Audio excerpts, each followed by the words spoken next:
जो नुमानी साहब कह रहे हैं भावेश जी, ये जब चुनाव आते हैं या जब चुनाव के लिए तैयारियां शुरू हो जाती हैं, ऐसे बयान कितने कामगर साबित होते हैं या ऐसे बयानों से क्या बदलता है जमीन पर? मुझे लगता है कि यदि इस तरह के बयान देते रहेंगे तो बीजेपी के लिए राह ही आसान हो जाएगी। जब आपको पता है कि प्राइम मिनिस्टर मोदी या बीजेपी के जितने भी नेता उधर से भी बयान आते हैं, तो आपको ज़रूरत ही नहीं है बोलने की कि सनातन पे या किसी चीज़ पे बोलने की। सबको पता है, बीजेपी के लिए भी ये है, आपको भी इस तरह के बयान नहीं देना चाहिए। जब प्राइम मिनिस्टर मोदी या हिंदुत्व की छवि उनके साथ जुड़ी हुई है तो आपको फिर इस तरह की नेगेटिव कमेंट करने की ज़रूरत नहीं है। दोनों तरफ से है।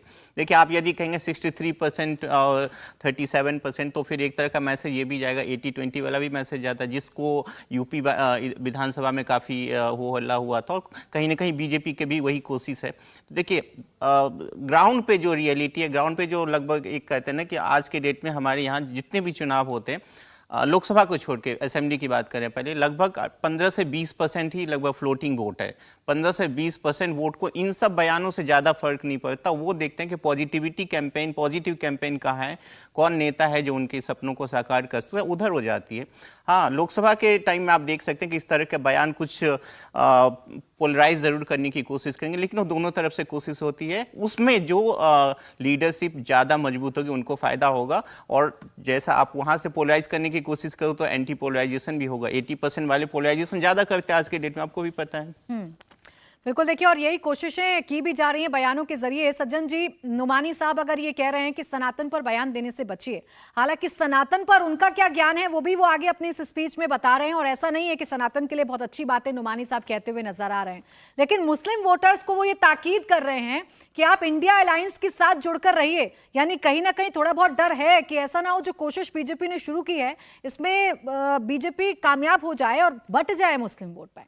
देखिए, शाहबानो प्रकरण के समय से मुस्लिम समाज की त्रासदी ये रही है कि जो उसके नायक हैं वो नेता की बजाय ठेकेदार बनने की कोशिश करते हैं कि समाज का ठेका किसने ले रखा है।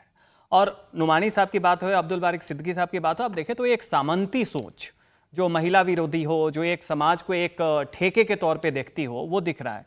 अब सवाल ये रहा कि वो जो उनका लक्ष्य है कि मुस्लिम वोट बटे नहीं, अगर आप ग्राउंड सिनेरियो पे देखिए तो उसमें बहुत कुछ वो हासिल कर नहीं लेंगे, क्योंकि मुस्लिम वोट ऑलरेडी कंसोलिडेटेड है ग्राउंड पे। तो इसलिए बार बार जो चीज ऑलरेडी बीजेपी के विरोध में जा रही है, फिर भी ये डर ये दिखाता है कि एक बौखलाहट अंदर से है कि जो सत्ता का समीकरण है वो बहुत ज्यादा उनके पक्ष में नहीं है। लेकिन इसके तौर पे, जैसा भावेश जी ने कहा, निश्चित तौर पे बीजेपी को फायदा होगा, क्योंकि जितना ज्यादा ये मुस्लिम समाज के पक्ष में और जितनी ज्यादा सार्वजनिक तौर पे बोलेंगे, उससे क्या होता है, काउंटर कंसोलिडेशन भी होता है।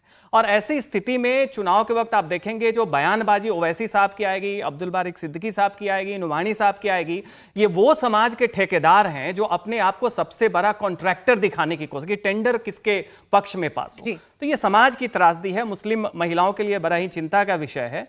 हमें नहीं लगता है बीजेपी को बहुत ज्यादा इससे किसी चिंता वाली बात है।